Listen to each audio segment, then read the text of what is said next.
Horas e 17 minutos, 18 e 17, Radar de Notícias ao vivo. Estamos no ar pela TV Guarulhos, canais 3 na NET, 508 na TV Vivo HD.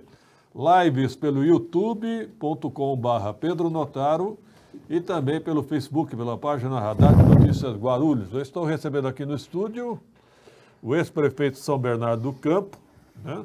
Ex-ministro do Trabalho e da Previdência, candidato a governador pelo PT, e o atual presidente estadual do PT, é isso? Luiz Marinho, boa noite. Boa noite, Pedro. Boa noite aos nossos internautas, os telespectadores, enfim. Um prazer enorme estar aqui com você. Eu acho que eu estive aqui em 2018, se eu não me engano, 2017, por aí. Acho que sim. Em 2018 fui candidato a governador, sabendo dos resultados, sabendo das poucas chances. Da dificuldade, né? Mas era para liderar esse partido nosso no Estado, fazer essa transição, passando pelo Calvário, agora estamos saindo dele com boas perspectivas. Um prazer enorme estar aqui com você. O senhor foi prefeito de São Bernardo do Campo uma, duas vezes? Duas vezes. De 2016 a 2009, aliás, a 2016, final de 2016. Dois mandatos seguidos? Dois mandatos seguidos. E aí foi ministro do Trabalho? Eu fui antes. Fui ministro do Trabalho de 2005, julho de 2005 a março de 2007. E da Previdência de março de 2007 a junho de 2008, quando eu me afastei para ser candidato a prefeito em 2008. O que é mais difícil, ser prefeito ou ser ministro? São circunstâncias diferentes. Veja, no Ministério você pensa o Brasil, né? Uhum. Legislação, políticas públicas, né? No trabalho nós tivemos a felicidade de implantar a política do salário mínimo, valorização, formação profissional, enfim. Geramos pleno emprego durante o governo Lula, quando estava no Ministério. Foi muito satisfatório. Em 2007, segundo mandato, Lula fala assim, olha, você está indo muito bem no trabalho, vê se dá um jeito na Previdência. Lembra das filas do INSS, aquelas coisas horrorosas, 2 anos para aposentar, enfim. E ele falou, vai lá. E eu estava preparando a pré-candidatura a prefeito em 2008. O pessoal do PT, o pessoal dos aliados, você está doido, não pode aceitar. Eu falei, mas o homem está mandando, quem tem os votos são ele. Mas tem um baita de um abacaxi, se ele está confiando em mim para resolver, vamos lá, se Deus quiser dá tudo certo. Graças a Deus deu certo. Ô, produção, eu estou com um pouquinho de microfonia aqui no estúdio, por favor, abaixa o retorno, obrigado. E ser prefeito, Pedro, é você estar muito próximo do problema, né? Então a possibilidade de você interagir com as pessoas, a depender do teu modelo de governo. Eu fiz um governo muito participativo, fiz um governo que nós chamamos, nós fizemos planejamento participativo, PPA, de forma inédita no Brasil, e depois o orçamento em si. Mas a grande inovação foi discutir o PPA participativo, pensar projetos de médio para longo prazo, projetos estruturantes da cidade, enfim, foi muito positivo. E qual a sua escola, a sua origem? É sindical também? Eu fui funcionário da Volkswagen de 78 e encerrei o contrato com a Volkswagen em fevereiro de 2017. No período que eu estive no sindicato, fui dirigente do sindicato metalúrgico do ABC, sentei na cadeira que o Lula sentou, portanto, no presidente do sindicato, fui tesoureiro, vice-presidente, secretário-geral, presidente por 7 anos. Presidi a CUT 2 anos, antes de ir para o Ministério do Trabalho, então eu renunciei ao mandato da CUT para assumir o Ministério do Trabalho. E fui candidato a vice-governador do Genuíno em 2002. Também foi uma experiência para conhecer o estado de São Paulo de forma muito intensa. E como é que é São Bernardo do Campo? É uma cidade muito admirada, né? Mas, por exemplo, lá tem empresa de economia mista? São Bernardo do Campo é uma cidade de 850 mil habitantes, é uma cidade que tem 15% do seu território espelho d'água, mais de 50% de área de manancial.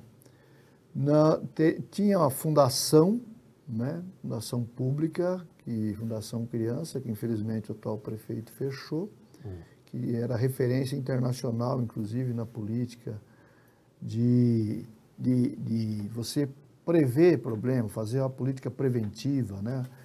Com os jovens que tinha potencial para ser jovem delinquente, enfim, uma política muito interessante, mas que infelizmente foi fechada. Não tinha empresa de economia mista, não tinha. Não. Serviço autônomo de água e esgoto? Também não. Quando eu cheguei já estava entregue a Sabesp. Sabesp. Sofremos muito na mão da Sabesp. O que o senhor implantou que o senhor se orgulha lá em São Bernardo do Campo? Olha, o que nós fizemos foi, assim, na área da educação, nós implantamos os CELs, né, Centro de Integração, você conhece o Céu da Marta, o Céu do PT de São Paulo, aquele modelo. Sim. Criamos 19 mil vagas na educação entre creche, ensino fundamental 1, ensino infantil. Era uma situação, tinha sala de rodízio, então era uma situação muito precária da educação, nós conseguimos equacionar. Fizemos uma política habitacional muito forte, assim, eliminamos um monte de favelas que transformamos em bairro, favelas inteiras que foi removida para outro território, por exemplo, tinha uma favela chamada IP, que era implantada em cima de um córrego, tinha 4 nascentes vindo e estava tudo ali. Nós recuperamos essas nascentes, criando parque, enfim. Habitação foi outra coisa interessante. Saúde, nós transformamos a saúde integralmente, refizemos todas as UBSs, implantamos as policlínicas, hospital de clínicas com 300 leitos, deixei o segundo hospital em construção, que o atual prefeito terminou. Tanto é que o Instituto Votorantim, no começo da pandemia, fez um estudo no Brasil e disse que São Bernardo era a cidade número 1 de São Paulo, número 2 do Brasil em infraestrutura para enfrentar a pandemia, dada essa rede que nós criamos. Então, foi motivo de muita satisfação. Economia solidária, então, como organizar os empreendedores para gerar empregos, ocupação, enfim, moradores de rua que transformava em servidor, funcionário público temporário para depois ir para o mercado de trabalho, com capacitação, qualificação, tirar do álcool e droga, enfim, é uma política também bastante efetiva nisso, né? A saúde mental, que não tinha, que nós implantamos, foi muito interessante também, especialmente da juventude da cidade, né? Aqueles pontos viciados de uso de álcool e droga que a gente atacava, plantamos o que chamamos do gabinete, o consultório, né, ambulante, né, que ia nesses locais, enfim, com profissionais para criar esse vínculo, né, ter essa conquista, foi muito interessante também. Tem AME lá em São Bernardo? Não tem AME em São Bernardo, lá não. Tem UPAs, nós criamos 9 UPAs durante o meu governo. 9? Guarulhos não tem tudo isso, não. E o senhor foi prefeito de São Bernardo e quem era o governador? Era o Alckmin? Eu tive o Alckmin e tive o Serra. Os dois? Como é que foi a relação com os dois? A relação é respeitosa. Eu gostava mais do estilo do Serra, bem da verdade. Ele era mais grosso, mais chato, mas estava combinado. O Alckmin era muito amável na conversa, mas nem tudo que combinava estava tão certo. É mesmo? O Serra era mais direto? O Serra era mais direto, mais cumpridor do que combinava, vamos dizer assim. E como é que o senhor vê essa possibilidade do Alckmin ser vice do Lula? Olha, eu pessoalmente não gosto muito, não, viu, Pedro? Não gosto muito, não. Evidente que nós temos que olhar o outro lado, né? Como é que está se conformando o outro lado, qual é o perigo que o Brasil corre, né? Então você tem que analisar esse processo. Eu gostaria de analisar outras alternativas e acho que o Estado de Minas poderia oferecer um vice que fosse mais plausível do ponto de vista de ser, se o Lula é de São Paulo, um nordestino paulista, um paulista nordestino, e pensar Minas como o segundo maior colégio eleitoral, de repente um vice dali daria mais, né, mais negócio, como foi o Zé de Alencar. Como o Lula é muito safo, muito sábio, enfim, vamos aguardar. Até abril tem muito tempo. O Alckmin é uma das possibilidades, mas isso depende dele sair do PSDB, depende de que partido que vai escolher, qual é o debate que vai ter nacionalmente, qual a frente que nós vamos conseguir construir, se esse partido está na frente ou não, como isso para ser uma das possibilidades. O senhor me lembrou a política café com leite, né? Exatamente. Tem aí uma história longa aí de São Paulo e Minas, né? Entre elas, Lula e Zé de Alencar, que foi um excepcional vice. Certo. E a situação de São Paulo, como é que o senhor enxerga? Eu enxergo São Paulo como uma grande oportunidade ao PT como nunca. Eu fui vice do Genuíno em 2002, nós fomos para o segundo turno, chegamos muito perto, perdemos para o Alckmin. Nesse momento, nós nunca tivemos numa eleição, um ano da eleição, a nossa candidatura no patamar que se encontra o Haddad. Resultado construído como ministro da Educação, como prefeito de São Paulo, como candidato a presidente, tem um recall construído aí. E nós estamos discutindo com todo mundo. Mas sim, uma coisa é certa, o Haddad é o nosso candidato a governador do Estado, com grande possibilidade. Tanto é, Pedro, se você, hoje as pesquisas dizem, se a eleição fosse hoje, segundo turno é entre Alckmin e Haddad.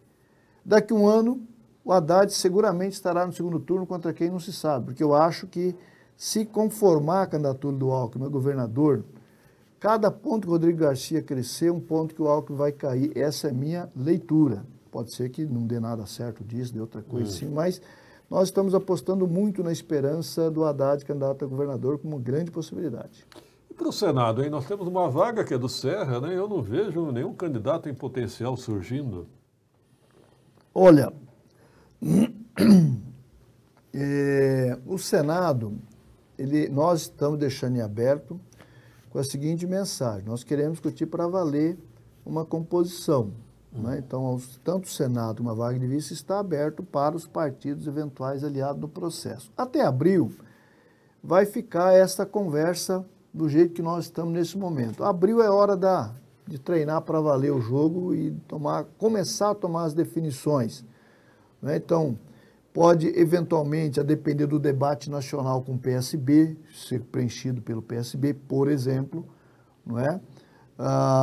Nós respeitamos muito a candidatura do PSOL, do Guilherme, mas se quiser discutir, nós temos um bom diálogo, um bom canal. Aliás, queria comentar a Edmilson, que está aqui na sala de espera do PSOL, assim como o Marcelo Siminaldo, que esteve aqui com você nesse instante, um abraço a ele. Comentar também a Janete Petal, Maurício Brinquinho, o professor Rômulo, os nossos vereadores aqui, a nossa presidente do PT, a Silvana, em nome deles, toda a militância do PT, comentar o deputado Alencar, aqui da cidade, deputado federal, enfim. Mas nós estamos vendo com muita expectativa criar uma possibilidade, portanto, a vaga do Senado de vice está em aberto até lá. Se não conformar uma aliança que for uma candidatura do PT, nós estamos desejando que seja uma liderança feminina negra para ocupar essa vaga do Senado. É esse perfil, então? Esse perfil. Não sendo aliado, é esse perfil que nós vamos construir no PT. Bom, a direita está ficando meio congestionada, né? Tem Bolsonaro, tem o Dória, tem agora também outros candidatos que estão surgindo aí. E como é que o senhor vê o Ciro Gomes da esquerda? Olha, o Ciro... Desculpa, esqueci de citar o Moro. O Moro, Dória e Bolsonaro. Eu esqueci de cumprimentar o Eloy Pietá. Um abraço, meu amigo Eloy Pietá. Ex-prefeito Eloy Pietá. Veja, a direita, ela está buscando substituir o Bolsonaro. Aí você tem Moro, você tem o Dória, que na verdade é a mesma coisa, né, Pedro? Aqui para nós, o projeto econômico, os três pensam exatamente igual, né, se for discutir. A diferença é que o Bolsonaro é essa coisa escrota, né, que fala, provoca, maltrata jornalista, a mulher, o negro, o LGBT, enfim, aquele negócio nojento por parte do presidente da República, negacionista da vacina, enfim. O Ciro é um cidadão inteligentíssimo, que a gente faz um esforço danado para respeitá-lo, mas ele, na verdade, eu tenho um sentimento até de pena do Ciro, do que ele está se tornando. Porque ele errou em 2018, continua errando, né, batendo no Lula, achando que o Lula estava morto, talvez, né? Agora bate no Moro, porque o Moro ultrapassou. Qual é a pegada do Ciro, ainda não sabemos, né? Talvez o PDT, como partido de esquerda, para honrar aí os valores do Brizola, talvez devesse dar uma repensada, quem sabe se somar ao campo da esquerda para a gente juntos fazer uma forte bancada de deputados, deputadas, senadores, os governadores, discutir as bancadas, as frentes que possamos fazer nos estados, as compensações de candidaturas, de apoio mútuo, enfim, pensar em governar o Brasil. O Brasil, ele se encontra numa situação complicada. Essa ameaça do neofascismo e tal, é preciso pensar. E mais, essa desorganização que teve da estrutura de governo, da máquina pública, do mercado de trabalho, enfim, é preciso reconstruir, e é preciso construir muita unidade. Eu, sinceramente, acho que o Lula é a principal liderança com traquejo, com serenidade, para poder construir e liderar esse processo, de novo colocar o processo democrático nos trilhos,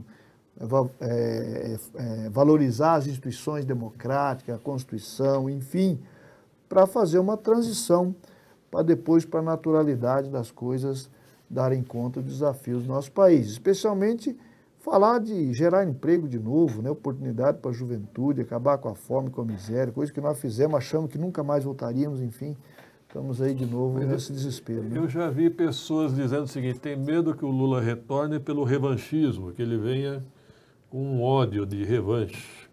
Olha, Pedro, eu conheço o Lula conheci ele em 78 quando entrei na Volkswagen, mas fui conviver com ele a partir de 84. Ele se tornou meu padrinho de segundo casamento, minha primeira esposa faleceu, enfim. Ele foi meu padrinho de casamento, convivo muito com ele. Esse cidadão não tem lugar de ódio no seu coração. O problema dele é a fome, é a miséria, é o desemprego, é a necessidade de falar, precisa ter mais oportunidade na educação para a juventude. Chega a ser desesperador metade da juventude falar que gostaria de deixar o Brasil por fora de perspectiva, expectativa de oportunidade aqui, como estava em 2002, quando ele ganhou a eleição. De novo, essa situação. Então, não tenham medo do Lula, do revanchismo, da raiva, do ódio. O que ele tem de problema na frente é polarizar contra o desemprego, contra a fome, contra a miséria e gerar oportunidade para a nossa gente. Essa é a vontade do Lula, o desejo dele. E ele fala o seguinte, só faz sentido ser candidato novo para buscar fazer um governo melhor do que eu fiz. Entendi. Então essa é a visão e a pegada do presidente Lula. Só para finalizar, o senhor foi prefeito, conviveu com uma Câmara de Vereadores, logicamente, né? E hoje o Brasil meio que acordou que o Congresso é dominado pelo Centrão, né? Todo governo acaba virando refém do Centrão. Como combater o Centrão ou como evitar o Centrão? Olha, durante o governo Lula, ele conseguiu trabalhar bem esse processo com uma bancada relativamente pequena ali da primeira chamada, do puro sangue, né? Bancada que somava ali o PT, o PSB, o PDT, o PSOL, enfim, companheiros que vinha, né, pela visão da política pública, qualidade do projeto. Depois você tinha a aresta dos vários partidos, inclusive partido de direita, que vinha pela qualidade do projeto. Depois você tinha o debate da exigência de contrapartida, nomeação de um cargo aqui, um cargo acolá, tal. O presidente Lula, como nunca, vem falando dessa necessidade do povo analisar bem a hora de votar para oferecer uma bancada melhor, mais estruturada, dos partidos, não estou falando só do PT, não, estou falando do PT, do PSOL, do PDT, do PSB, da Rede, do PCdoB, enfim, de partidos que socialmente têm uma visão diferente, né? Tem muitos empresários, nada contra os empresários, mas tem muitos empresários no Congresso Nacional. É importante ter empresário no Congresso Nacional? Lógico que é importante ter todo o segmento, mas está desbalanceado em favor da presença de muito empresário, de muito latifundiário, de muito representante de banco. Então, se o povo oferecer uma bancada diferente, um perfil diferente, seguramente o Centrão diminui e essa influência do Centrão diminui. Então, chama a atenção de você que está nos assistindo, né? Analisa bem o perfil dos seus eventuais candidatos e candidatas para poder escolher, para oferecer uma bancada que possa ajudar mais o Brasil. Mas nós temos um fenômeno no Brasil que nós temos pessoas que não são ricas e são de direita. Você pode ver pessoas ligadas à segurança pública, policiais, GCM, seguranças. São pessoas que são delegados, investigadores, né? Tem de tudo aí. Tem os raros policiais que não são extremados, né? Não são de direita, tem raros policiais, tanto da civil como da militar, como guarda, enfim. É um alerta para o povo. Dá uma olhada direito. É o caso de vazar, votar no policial porque ele vai resolver a segurança pública. Já provou que não resolve. Não é aí que resolve o problema. O problema da segurança pública resolve com políticas públicas de emprego, de educação, de esporte, de cultura e também de segurança. Não é só extremar, vamos resolver, votar no policial que ele vai resolver. Não vai resolver. Se fosse assim no período da ditadura, não tinha problema de corrupção, não tinha problema, outros problemas, tá certo? Então, menos, né? É preciso pensar mesmo no perfil de quem você pode cobrar, dada a sua comunidade, e observar a qualidade do seu voto depois. Porque você vota em gente que depois chega lá, aí resolve votar pela reforma da trabalhista, oferecendo um milagre de geração de emprego e que gerou foi desemprego e subemprego, e precariedade e redução de salário. Né? Então, perceber isso, pô, esse cara me ludibriou, esse cara me enganou, me prometeu uma coisa e fez outra. Esse cara não serve para te representar.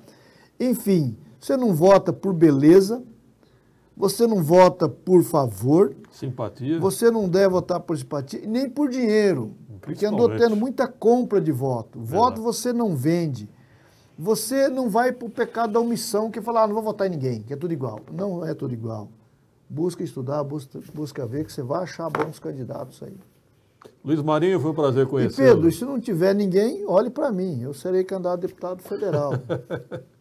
Aproveita para ir do seu comercial. Opa, é isso aí. Queria agradecer, viu, Pedro, essa oportunidade. Dizer o seguinte, é muito importante esses debates. É muito importante você trazer gente direita aqui, apertar e beliscar o bicho, para o pessoal lá ouvir o que ele pensa. Aí falar assim, mas escuta, você está falando isso aqui, mas lá no teu voto foi diferente. Isso é importante. E pode beliscar o pessoal de esquerda também. Então, vou te apertar um pouquinho. Não aperta. Você não acha que o PT está faltando meia culpa da corrupção que teve nos governos Lula e Dilma? Olha, Pedro, o seguinte, a questão da corrupção, o que aconteceu? Teve corrupção na Petrobras? A resposta é sim. Se você trazer o Lula aqui e perguntar, vai falar, sim, teve. Agora, foi o PT que praticou corrupção na Petrobras? Tem nomes, CPF, tipo sanguíneo. O pessoal que estava lá na Petrobras há 38 anos, 32 anos, 28 anos, é Pedro Barusca, é Paulo Roberto, é Cerveró. Tem os nomes dessas pessoas, né, que cometeram, abusaram, que no primeiro beliscão vão entregar X. Se entregou X é porque tem mais guardado, devia apurar mais. O problema da Lava Jato é que ele não quis combater corrupção, ele quis combater o PT. Então vamos pegar o PT, vamos transformar o PT nesse alvo tal, né? Aí o senhor Sérgio Moro, que graças ao hacker e à Intercept, botou à luz do dia toda a malandragem que ele fez. Não, pode acusar que eu condeno. Não tem problema, não precisa de prova não, eu condeno.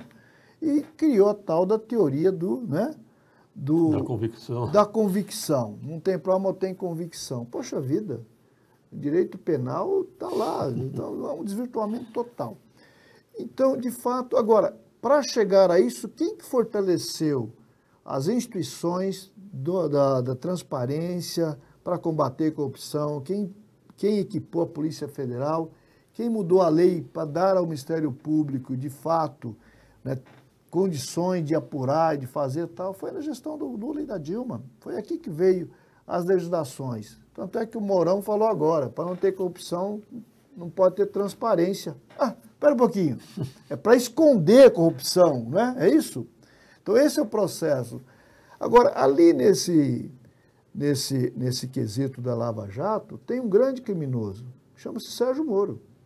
É porque ludibriou, enganou todo mundo, fez parecer que era inocente, transformando em bandido, bandido em inocente. Então, esse é um processo que eu acho que precisamos aprofundar mais o debate. O PT não tem problema de debater corrupção. Luiz Marinho, obrigado. Até uma próxima oportunidade. Eu que agradeço e fico à disposição. Aquele abraço, valeu. 18h41, em seguida aqui no estúdio, o vereador Edmilson Souza. 2 minutos, produção.